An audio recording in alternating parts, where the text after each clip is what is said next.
राज्य स्तरीय कारगिल विजय दिवस के उपलक्ष्य पर हमीरपुर पहुंचे मुख्यमंत्री जयराम ठाकुर ने शहीद कैप्टन मिथुन शर्मा स्मारक में श्रद्धांजलि अर्पित करके शहीदों को याद किया। इस अवसर पर मुख्यमंत्री जयराम ठाकुर ने शहीदों को सुमन अर्पित किए और 2 मिनट का मौन भी रखा। इस अवसर पर विधायक नरेंद्र ठाकुर, विधायक कमलेश कुमारी, कौशल विकास निगम के समन्वयक नवीन शर्मा, डीसी देवश्वेता वनिक, एसपी आकृति शर्मा भी मौजूद रहे। मुख्यमंत्री जयराम ठाकुर ने कारगिल विजय दिवस पर शहीदों को याद किया और कहा कि हिमाचल देवभूमि के साथ साथ वीर भूमि भी है और देश के सैनिकों ने देश की अखंडता को बनाए रखने में सहायता देने में भी आगे रहे हैं।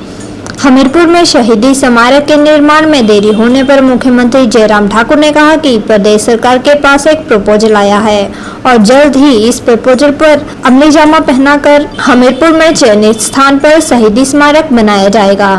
भाजपा नेताओं के कांग्रेस में जाने के अटकलों पर मुख्यमंत्री जयराम ठाकुर ने कहा कि यह अनावश्यक रूप का भ्रम फैलाया जा रहा है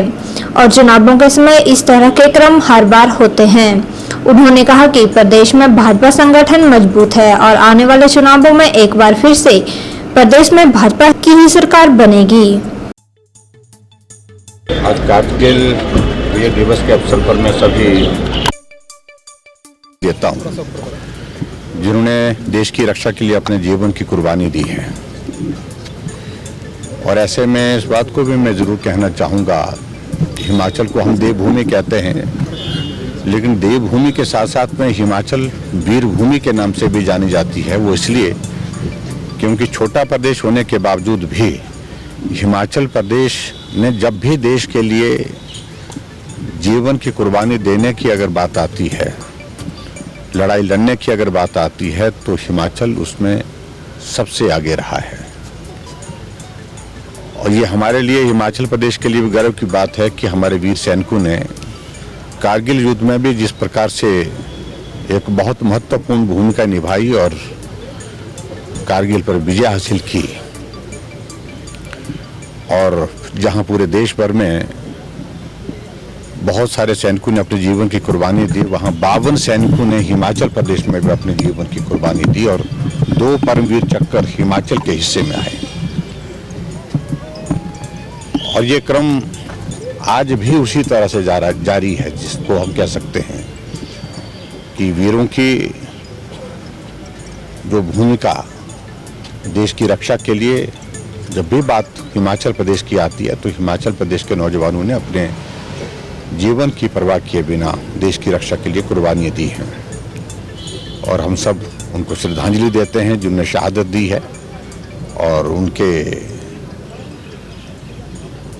जीवन से हम सबको सीखने के लिए प्रेरणा है। और मैं यही कहूँगा कि आने वाले समय में भी हिमाचल प्रदेश इस भूमिका में रहेगा। हमारे नौजवान जो वीर सैनिक हैं, वो देश के लिए, देश की रक्षा के लिए अपना जीवन न्यौछावर करने में कभी पीछे हटेंगे नहीं। देखिए, अरे सुनिए मेरी बात, आज के दिन थोड़ा सब्र करिए।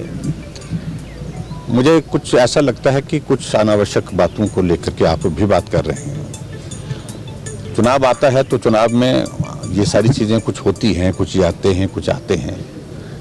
अब ये क्रम चुनाव के करीब सदैव होता है, लेकिन उसके बावजूद में मैं ये कहना चाह रहा हूँ कि आने वाले समय में आप अभी देखिए